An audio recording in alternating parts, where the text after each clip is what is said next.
बागुरुम्बा दहो ये केवल एक उत्सव नहीं है, एक माध्यम है हमारी महान बोडो परंपरा को सम्मान देने का।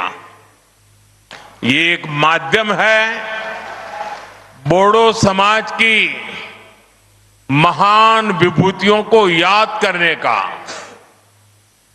बोडोफा उपेंद्रनाथ ब्रह्मा,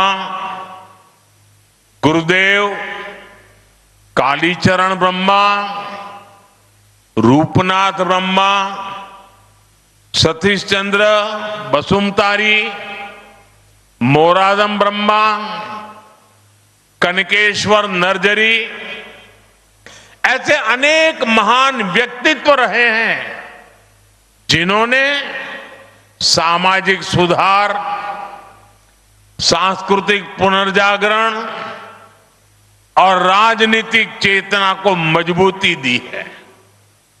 इस अवसर पर मैं बोडो समाज के सभी महान व्यक्तित्वों को श्रद्धापूर्वक नमन करता हूं।